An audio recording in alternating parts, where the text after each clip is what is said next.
Hello everyone and welcome to my channel. My name is Crown and today we are going to have some more stories that I hope that you will enjoy.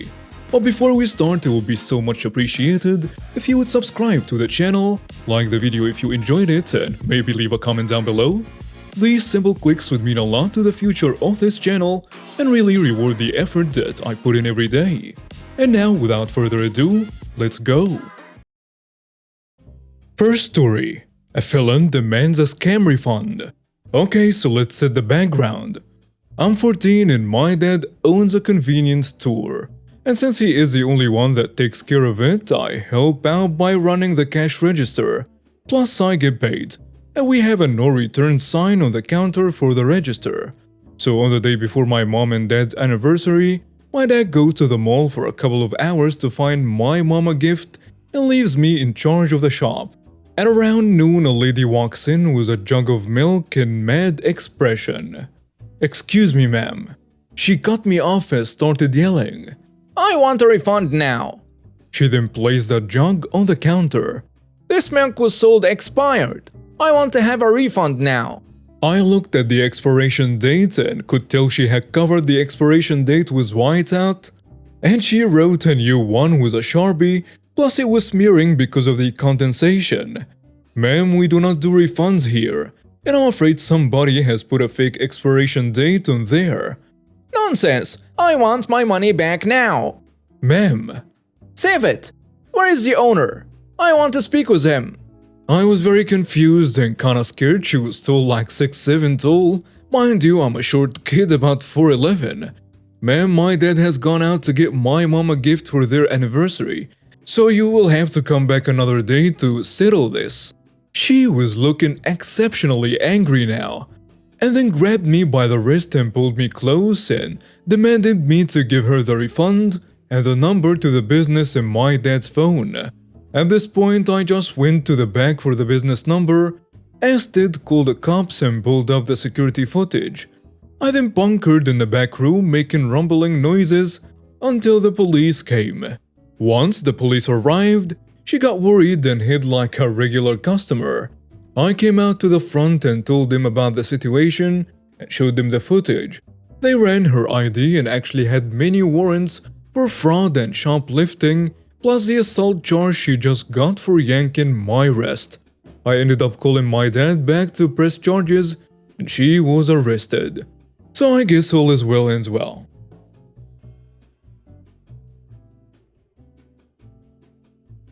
Next story. Karen steals my badge and risks jail time over a gallon of milk. Okay, so maybe it's a cliche. But let me start by saying that I've been a long time lurker and literally never expected something like this to happen to me. I regularly giggle to myself about how exaggerated or made up the stories on here are, but no one actually acts like this, right? Apparently I was very mistaken about just how entitled people can be, because this story happened to me yesterday. Please enjoy. A little background to start off. I started a new job with the county about a month ago. I was hired to be a juvenile correctional specialist. It is not a glamorous job, but I absolutely make sure my clients are safe, afforded every right they are entitled to, and I treat them with respect and dignity. That being said, I do not live in a great area and my uniform looks a lot like a police officer's uniform, so I never wear it outside of work if I can help it, just because I don't want to deal with potential issues, which seems to be the right call after this incident.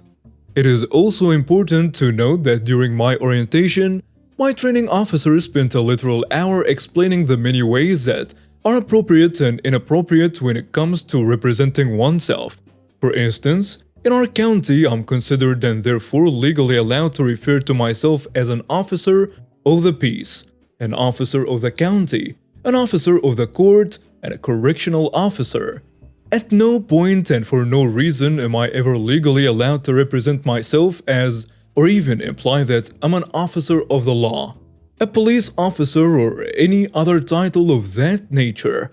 If someone assumes I'm a cop, I legally have to correct him or I could potentially lose my job, be fined, or even arrested based on the situation.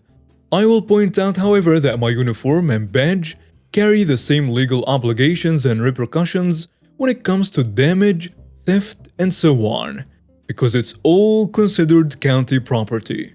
So yesterday I was done working double and got ready to leave work. I hadn't expected the forced overtime, so I hadn't checked the weather for the evening shift. And lo and behold, I had left my windows cracked through a rainstorm and my extra shirt and jacket had gotten soaked. This would have been fine because it was dark, so I wasn't worried about someone seeing me go from my car to my house. But we were out of milk and I really needed to stop at the Mart of the Walls. Normally, I'd just take off my uniform shirt and badge and throw on my extra shirt. But I didn't feel like donning a soggy top or going into the store in the tank top I wear under my uniform shirt. Plus, it was 15 minutes till close and I was just running in and out. So what's the worst that could happen? I ran in, grabbed the milk, grabbed some ice cream because why not, and headed to self-checkout. The line was pretty long and wrapped around towards the entrance, so I was in the entitled lady's direct line of sight when she stepped through the doors. While she didn't fit the mold of the traditional Karen, I think she still counts. She was an older woman, probably in her 50s, in heels and a rather low-cut sundress. Fake tan and fake hair. I clock her making a beeline straight for me in my periphery and continue staring straight forward because something about her seemed a little bit off. Maybe it was the odd gait with a slight stumble every few steps, or the fact that she was kind of mumbling to herself. But I had a feeling she was under the influence of something. She got about 5 feet away and I could smell the alcohol emanating from her. She then reached out and firmly tapped my shoulder. The following is our conversation, nearly word for word as best as I can remember. Excuse me, I'm so glad I made it before they closed. She tells me. That's great. I continue staring forward, attempting to ignore her. Well, I just came in because I really need milk for my kids. Do you think you could help me out a bit? Sure, the milk is on the wall at the back of the store. Just head straight back down that main aisle and you will walk straight into the dairy section. She looks at me dumbly for several seconds. Well, that's not really what I meant. You see, I noticed that you have the same kind of milk that my family drinks, so I thought maybe you could let me have it so that way I could get home to my kids sooner. No thank you, I'm good. Wait, what does that mean? I can't have the milk? That is correct. You can take 3 minutes to walk back and get your own milk, just like I did. That's how groceries work.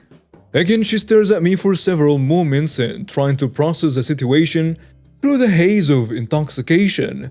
You're being incredibly rude, and you shouldn't even be in here. How do you figure that? My tax dollars aren't supposed to be paying for the police to go shopping while on duty. Now give me that milk. And I want your badge number so that I can talk to your superiors about your inappropriate behavior. Ma'am, I am not a police officer, and I'm not on duty. I just happen to be coming home from work and still have my uniform on. She was now starting to shriek and attract attention. You're obviously lying. I can see your badge right there. I won't let you get away with lying just to protect your job. At this point, she begins to claw at the badge-shaped patch that is sewn onto the upper right shoulder of my uniform shirt. Not wanting to escalate things further, I took a step back and grabbed my real badge to show her. Now it is not like a metal badge or a jacketed ID like cops or detectives carry. It is literally just a laminated card in a clear pouch attached to a retractable clip on my belt. The bucket also contains my electronic access card to the jail itself. The whole jail, not just the juvenile side, which was about to become a huge deal. Me holding up my badge, I say, see how it says? Correction Specialist, not police officer. Bold as anything, this crazy drunk reaches out, snatches my badge out of my hands, and rips it off my belt. Now at this point, the bystanders that have been nervously standing and muttering amongst themselves went silent because like most sane and rational human beings, they realize that it's never a good idea to take the badge of someone in a uniform, whether they are a cop or not. I myself took a moment to respond because I truly could not understand the idiocy of stealing anything, let alone a badge over a gallon of milk. I would have been within my rights to grab her and force her to give it back. But again, I didn't want things getting out of hand, so I decided to reason with her. Ma'am, I do not think you realize the consequences of what you've just done. That is a badge of a county officer, and stealing one is a misdemeanor if you're lucky. However, behind that badge is my swipe card for the jail. You've literally just stolen a key to the county jail, which is a felony with a potential 10-year sentence. This is absolutely true, by the way.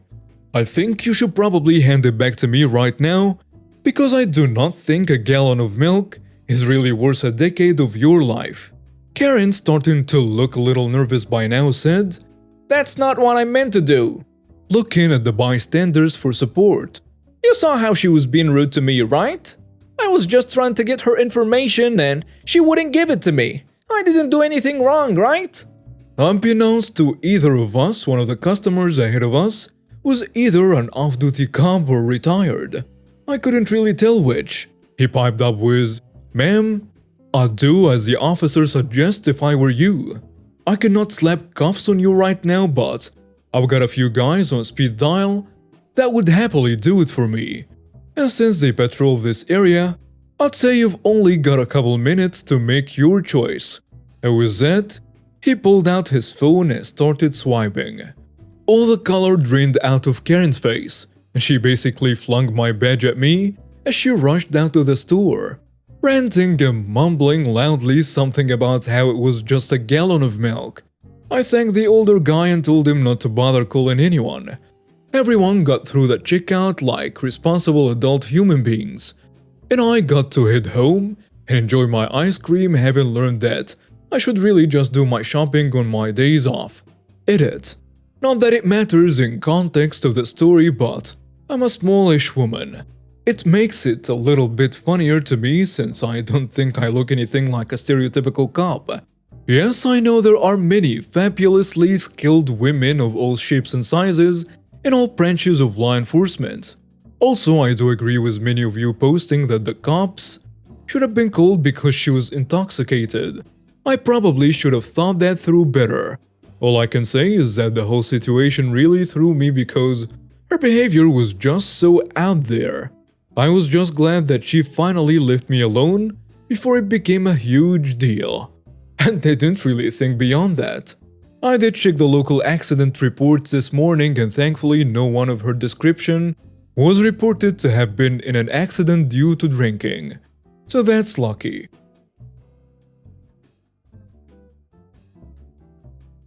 Next story. How my dad conned a con man that ruined his conning business. Years ago, shortly after I moved out, my dad decided he wanted to remodel his bathroom and hired a local contractor, who I will refer to as DB. And he hired him to do it. He fixed a clogged sink for him once. From the start, my dad was extremely skeptical of contractors and did not want to get scammed. So after they agreed on the price for labor, my dad asked him for an invoice for the cost of all the materials. He took said invoice to one of his co-workers whose brother-in-law was a plumber or in construction or something to look over the list of materials and see if the quote was fair. And right off the bat, DB was trying to do close to a 50% markup on the materials. So instead of paying DB's invoice, my dad just bought all the materials himself, saying he knows a guy who gives him amazing discounts. So DB doesn't get suspicious that my dad was onto his game. After 3 months, the bathroom is not close to being done despite DB telling him it would take 2 months.